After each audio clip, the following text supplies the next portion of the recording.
పెళ్లి చేసుకునే జంటలకి చంద్రబాబు నాయుడు గారు ఒక చక్కటి అవకాశం కల్పించారు. రాబోయేటటువంటి ఇప్పటికే అపార్థాలు అసమ్మతులతో త్వరగా విడాకులు జరుగుతున్నటువంటి నేపథ్యంలో ప్రస్తుతం చాలామంది దంపతులు చిన్న చిన్న విషయాలకి పంతాలు పట్టింపులకు పోయి పోలీస్ స్టేషన్ కోర్టు మీద ఎక్కుతున్నటువంటి నేపథ్యంలో ఇలాంటి కేసులు ముఖ్యంగా అవగాహన కొరవ గొడవలు ముదిరి వివాహబంధం తెంచుకునే వరకు వస్తున్నటువంటి నేపథ్యంలో స్త్రీ శిశు సంక్షేమ శాఖ అధికారులు భవిష్యత్తులో ఇబ్బందులు తలెత్తకుండా ప్రభుత్వ వన్ స్టాప్ సెంటర్లో ఉచిత కౌన్సిలింగ్ ఏర్పాటు చేస్తున్నారు.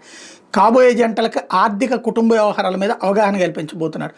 పెళ్ళైన తర్వాత అలా ఉండాలి ఇలా ఉండాలంటూ చాలామంది ఊహాలోకంలో వివరిస్తుంటాం. కాబోయే జంటల కౌన్సిలింగ్లో విషయాలు ప్రస్తావించినప్పుడు వాళ్ళ ఆలోచనలు ఏ స్థాయిలో ఉన్నాయో చెప్పి వాస్తవ ప్రపంచం ఏంటనేది తెలియజేస్తారు. ఏది ఎంతవరకు ఆచరణ సాధ్యం అనేది వివరిస్తారు. ఉన్న దాంట్లో ఒకరికొకరు ఎలా సర్దుకుపోవాలనేది చెప్తారు.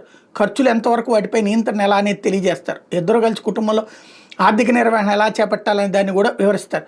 చేసే ఉద్యోగం వల్ల కానీ కుటుంబ సభ్యుల వల్ల కానీ ఇబ్బందులు తలెత్తినప్పుడు ఒకళ్ళనొకళ్ళు ఎలా అర్థం చేసుకోవాలని చెప్తారు. కాపురమైన తర్వాత చిన్న చిన్న విభేదాలు సహజం. ఇద్దరి మధ్య సంఘర్షణ తలెత్తినప్పుడు అటు కూర్చుని ఎలా పరిష్కరించుకోవాలో కూడా తెలియజేస్తారు వీళ్ళు.